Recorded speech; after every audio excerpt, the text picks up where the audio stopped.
the Happy Scientist podcast. Each episode is designed to make you more focused, more productive, and more satisfied in the lab. You can find us online at bitesizebio.com/happy scientist. Your hosts are Kenneth Vogt, founder of the executive coaching firm Vera Claritas, and Dr. Nick Oswald, PhD, bioscientist, and founder of Bitesize Bio.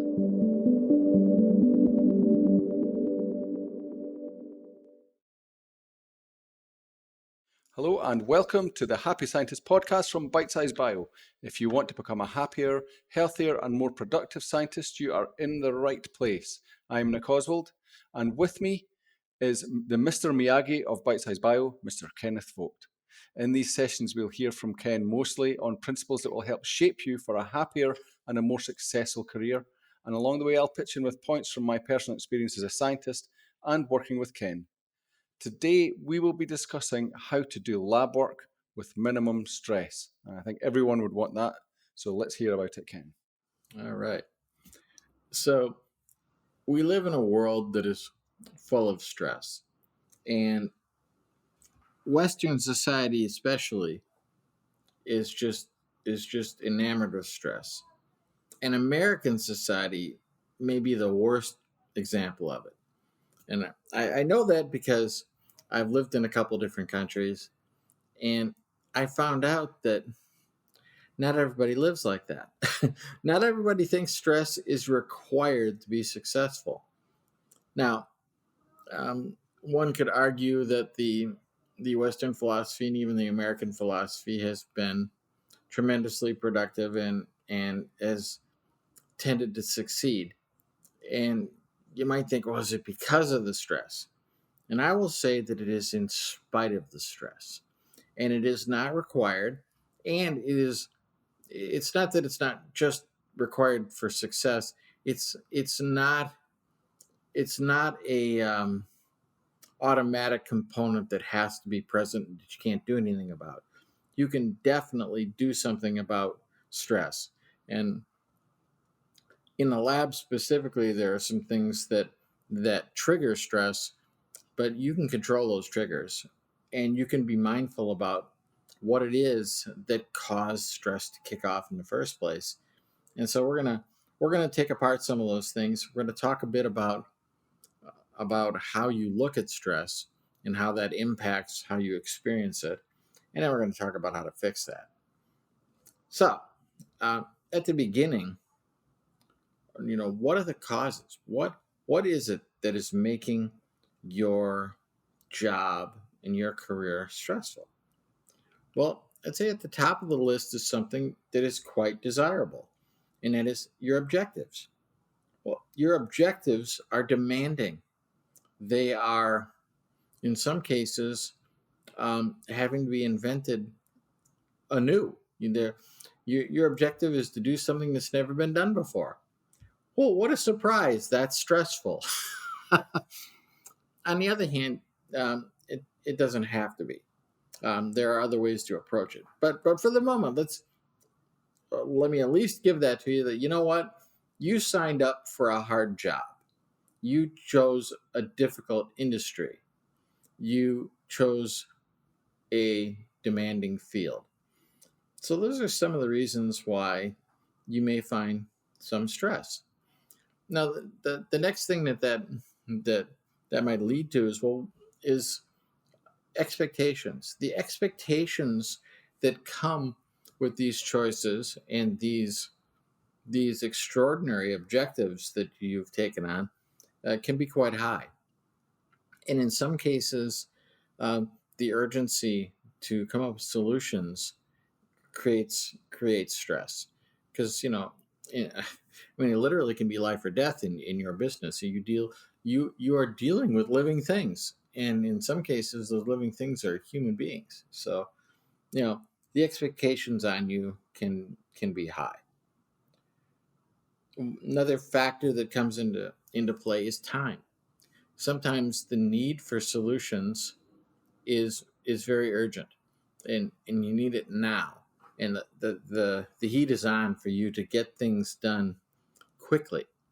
And that time might be because the time pressure might be because of urgent problems to be solved, but the urgency of problems can happen for all kinds of reasons. It might be that you have to get it done within a certain budget, so money and other resources are impacting how much time you have, because you're going to run out of those things in a certain amount of time. Sometimes it's the cost of whatever the problem is so high that there just has to be a solution now. There may be impacts on many things, so it becomes the time pressure is there because if you would just solve this, it'll solve 10 problems. So again, all of that can create stress. Now, then there's the structure of how it's all put together. You might find yourself where, like, you know what, I can handle the objectives, and I signed up for the expectations with eyes open, and I'm very clear on how much time is available, how much resources are available, and money.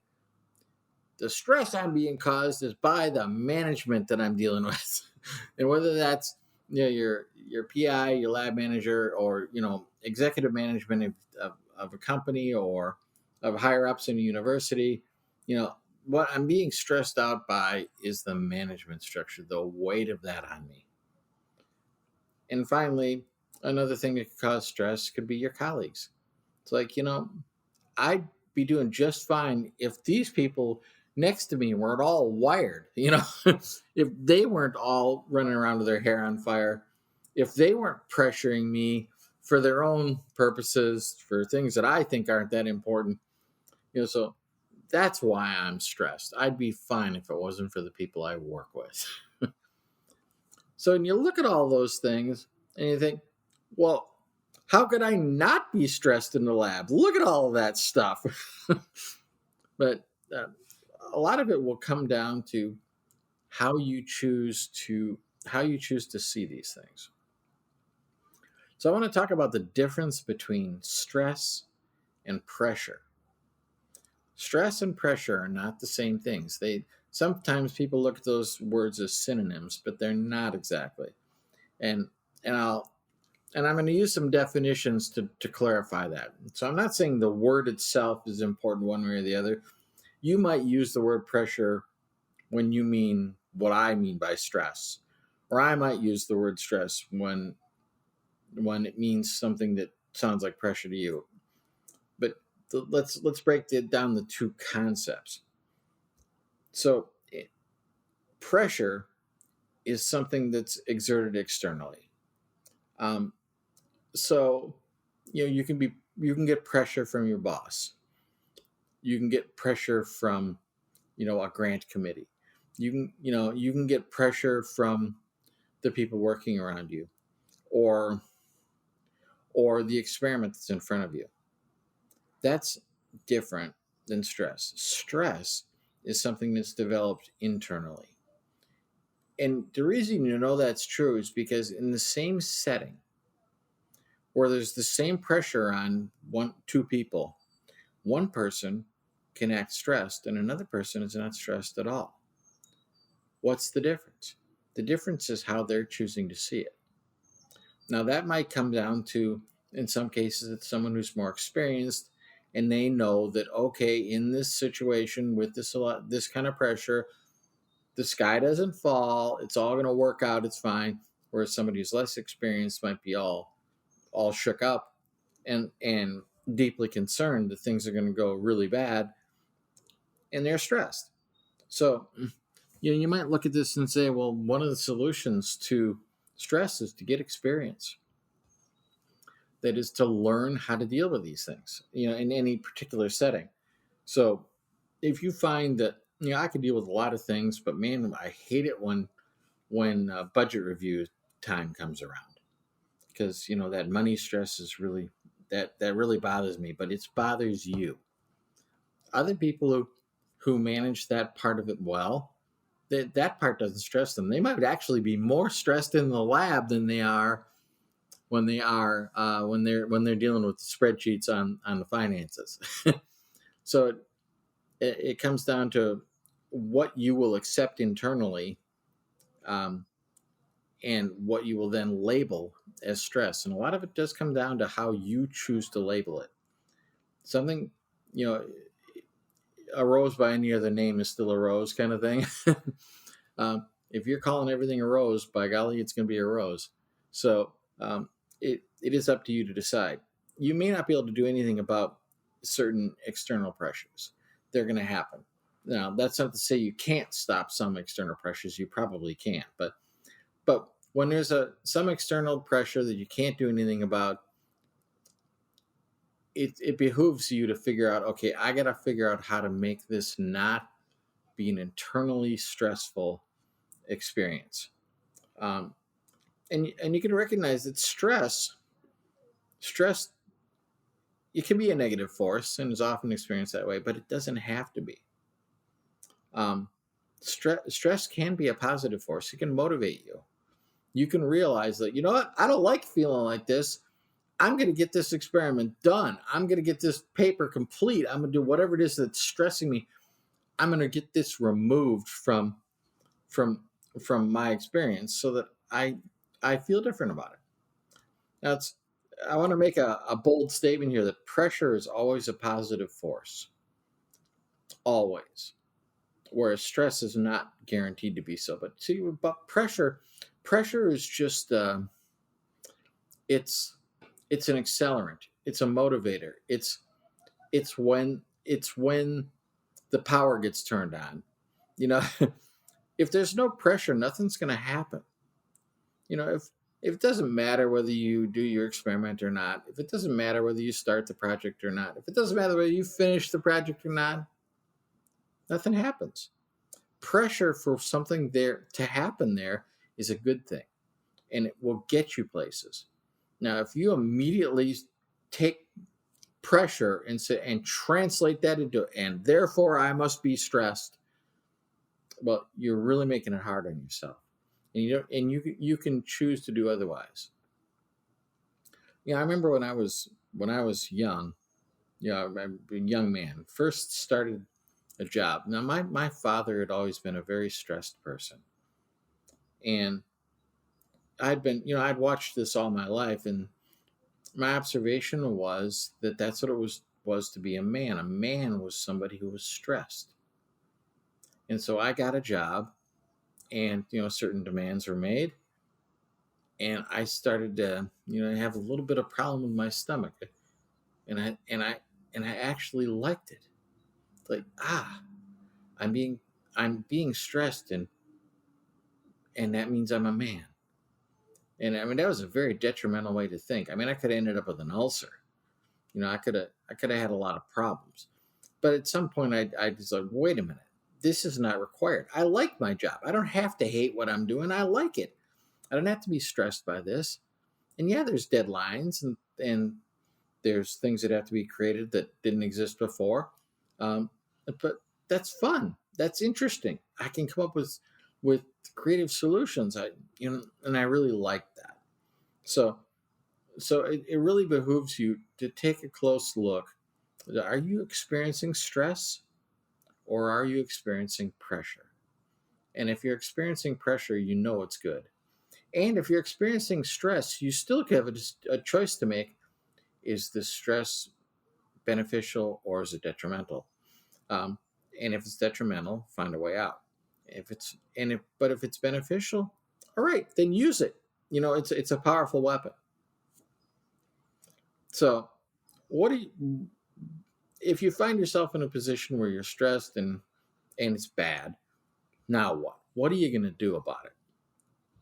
Well, there's some things that you can do, and I'm going to give you the short answers right now, but I'm going to point you to the longer answers too, so you can delve deeper if something speaks to you here.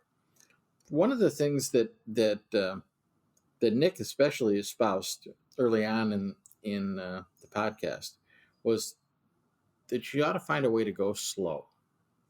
That is, slow things down. Sometimes the stress is happening to you just because of the time frame. Just because there's this screaming urgency that's just in your face.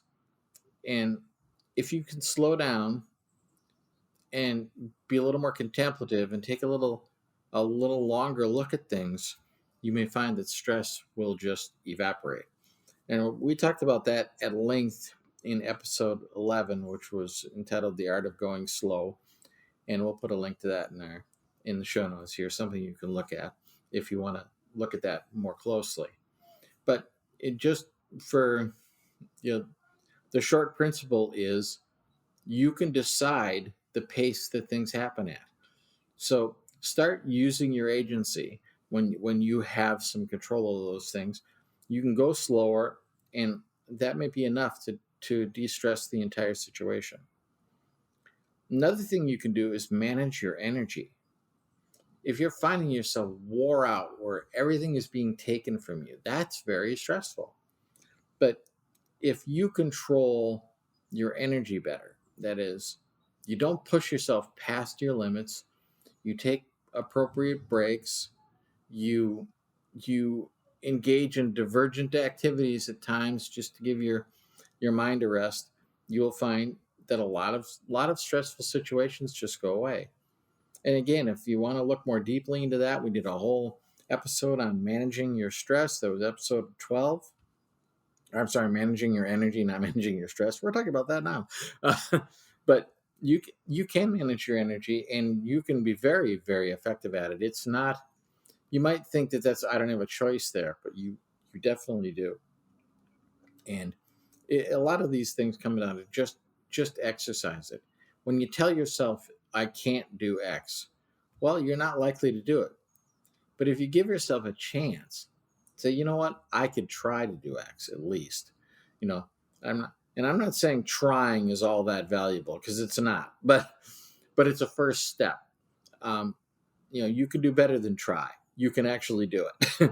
You can recognize that there are moments when, like, all right, this is, I've got myself stoked up. I got a proper amount of sleep. I'm not over caffeinated.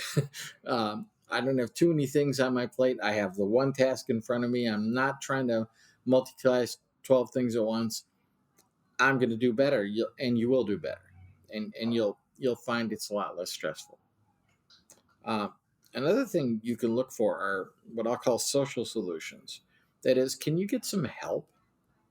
Can you ask for additional resources? Can your colleagues pitch in? Can your boss give you some mentoring? Um, uh, there are lots of ways you can go to other people and relieve your stress. And sometimes relieving your stress is having a beer after work with a colleague and just like, oh man, what a day. And that's all you needed. You just needed to vent a little. Or whether, and maybe that's something you do when you go home and your significant other and just discuss your day. Uh, it's it's valuable. Sometimes you can be de-stressed by helping other people, because you start to realize, my little problems are not all that big.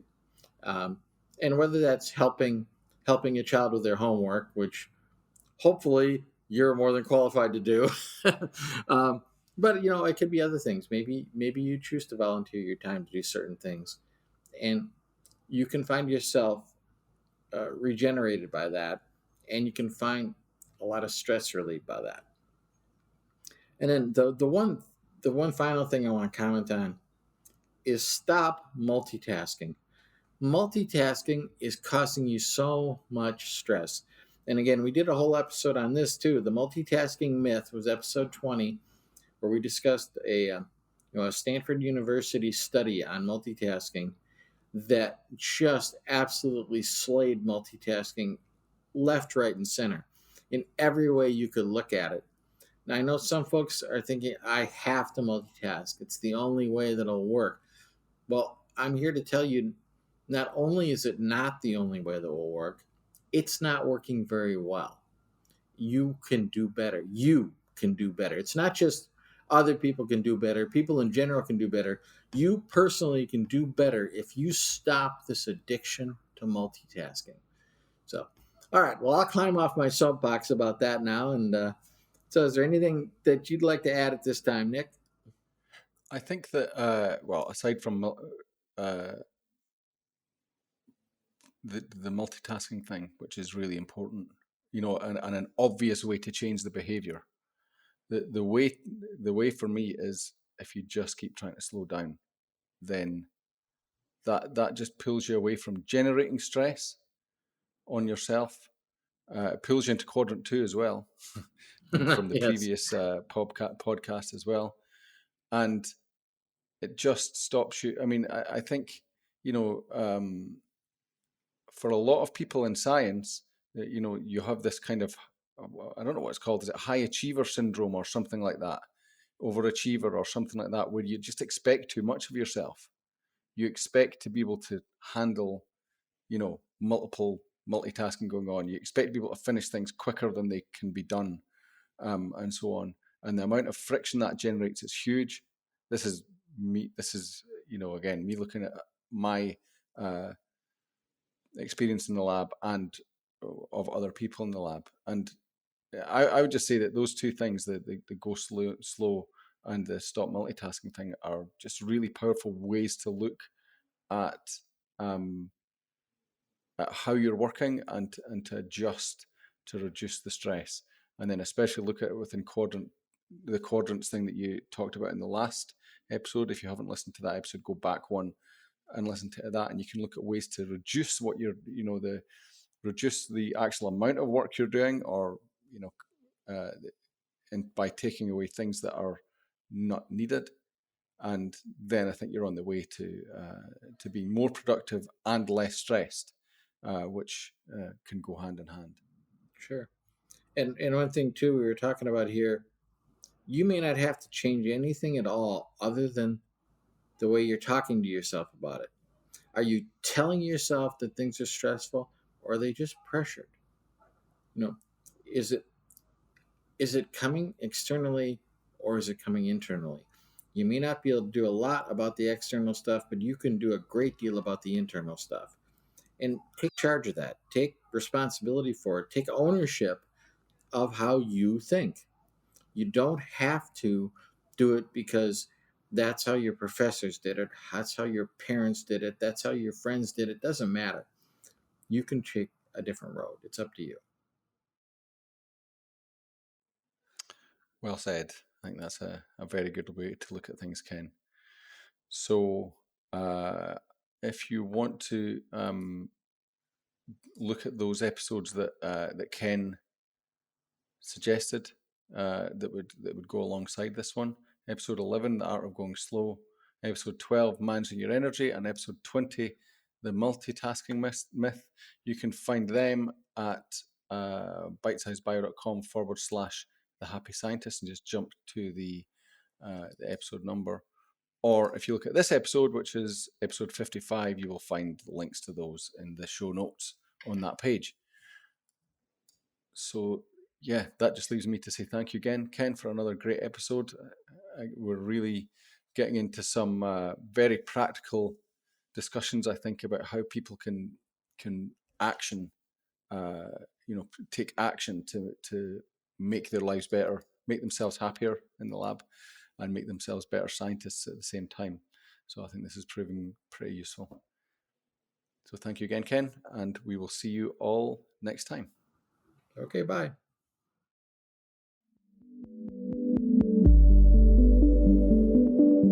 The Happy Scientist is brought to you by Bitesize Bio, your mentor in the lab.